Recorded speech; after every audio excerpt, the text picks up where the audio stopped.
Radio. Hey there, listeners! Welcome to Cryptic Radio, your gateway to the unknown. This is it, the final phase of the Notification Season 1. We've made it to Phase 5, the thrilling conclusion you don't want to miss. So if you haven't already, hit that subscribe button, put on your headphones, and get ready. Because this ending will keep you on edge. Ready for some mind-blowing vibes? Let's get started. Tune in, stay sharp, don't delay. Cryptic Radio leads the way.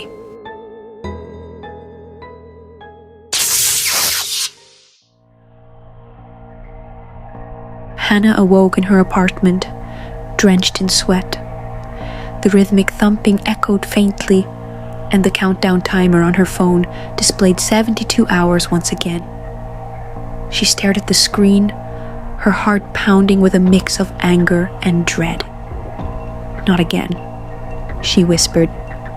The events of the past weeks were fresh in her mind. The infiltration, the USB, the architect, the resistance. She remembered everything, yet here she was, back where it all started. The realization hit her like a thunderbolt. This wasn't just another phase. It was a reset. She stood up and began testing the apartment for anomalies.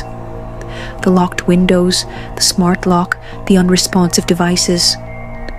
Everything was identical to her first experience. Yet this time she noticed something new. On the back of her phone, faintly etched into the casing, were the words, "Remember the choices." Her pulse quickened. The message hadn't been there before. Someone, or something, was trying to guide her.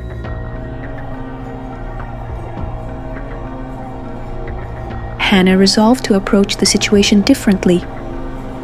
If she was trapped in a loop, her actions in each cycle might reveal a pattern or a weakness in the program. She spent the first 24 hours experimenting, ignoring the notifications, deliberately triggering the TETs, and recording the outcomes in a notebook. When the rhythmic thumping began again at midnight, she didn't react with fear. Instead, she followed the sound to its source. It seemed to emanate from the walls, but after tapping and listening, she discovered a hidden panel behind her bookshelf. Using a butter knife, she pried it open to reveal a small device emitting faint pulses. Her phone buzzed. Unauthorized access detected. Proceed with caution.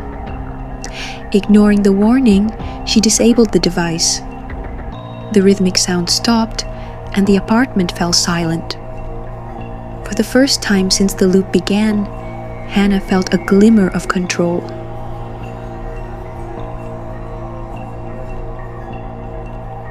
Disabling the device seemed to destabilize the loop. The next time she woke, her apartment was slightly different. The furniture was rearranged, and the countdown timer started at 48 hours instead of 72. The walls flickered occasionally, revealing glimpses of other places.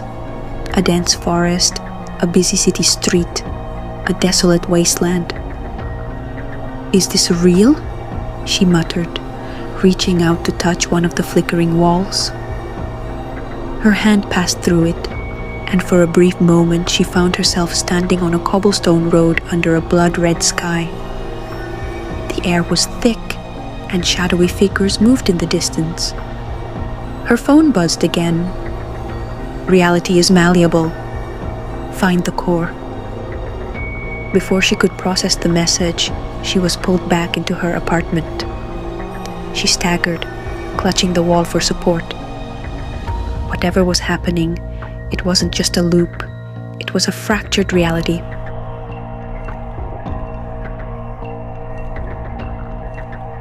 Hannah's next reset brought a surprising twist. When she awoke, she wasn't alone. A man was sitting on her couch, flipping through her notebook. He looked up, startled, as she entered the room. "Who are you?" Hannah demanded, grabbing a lamp as a makeshift weapon. "Relax," he said, raising his hands. "I'm Ethan. I've been stuck in this loop too." Hannah lowered the lamp but kept her distance. "How did you get here?" Ethan shrugged. "Same as you, I think. NovaSync, isolation program. Phases? I've been looping for... I don't even know how long. You're the first other person I've seen." He held up her notebook. "You've been making progress. Disabling the device behind the wall. That's new. Maybe we can figure this out together." Reluctantly, Hannah agreed. Two minds were better than one, and Ethan's experience with the loop could be invaluable.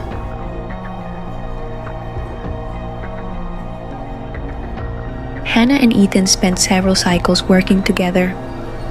They discovered that certain actions cause subtle changes in the resets.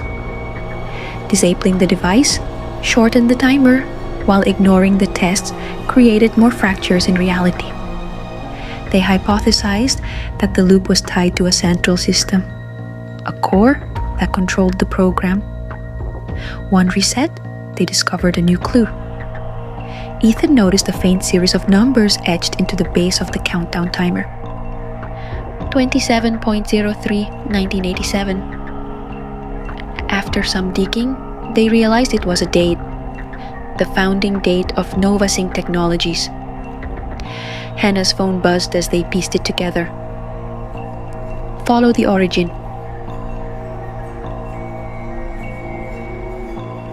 In the next reset, Hannah and Ethan woke to find their surroundings completely transformed. The apartment had vanished, replaced by a sterile white chamber with a single console in the center. The countdown timer was gone, replaced by a new message on the console screen. Access core system. Y or N. They hesitated. This could be their way out, or it could be another test. With a deep breath, Hannah pressed Y. The chamber dissolved into darkness, and they found themselves standing in a massive futuristic server room. Towers of blinking lights stretched as far as the eye could see, and in the center of it all was a pedestal with a glowing orb pulsating with energy. "That has to be it," Ethan said, pointing to the orb. "The core." As they approached, a familiar voice echoed through the room.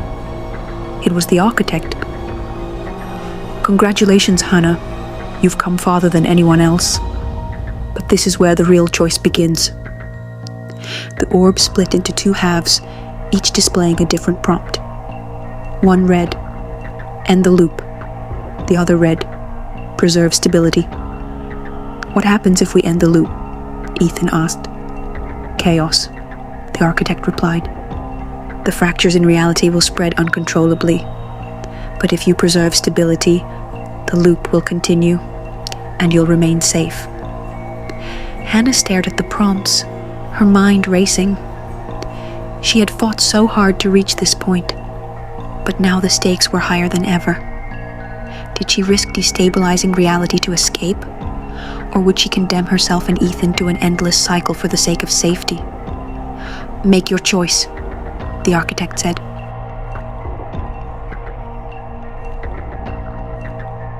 With trembling hands, Hannah reached for the "end the loop" prompt. "I'm done being a prisoner," she said. Ethan hesitated but nodded. "If this is the only way, let's do it."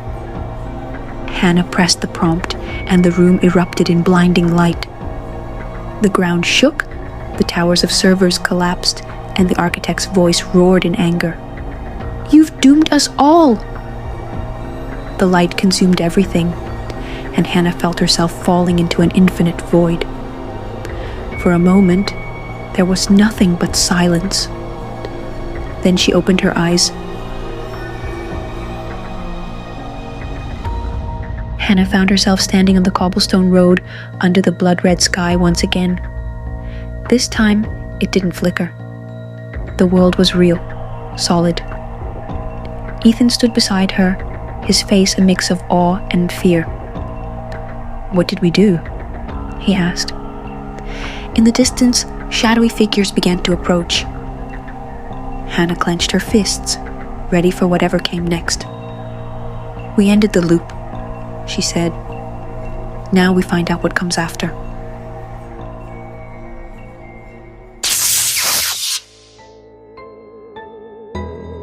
And that's a wrap for season 1. So what do you think? Did you enjoy the story? I'd love to hear your thoughts. Drop a comment below and let me know. If you want more, I've got something exciting in mind. I'm thinking about continuing with season 2. And trust me, it's going to be even more intense and thrilling. But I need to know, do you want to see it happen? Let me know in the comments. And of course, don't forget to hit that subscribe button and turn on the notification bell so you don't miss what's coming next. Thanks for watching, and I'll see you soon.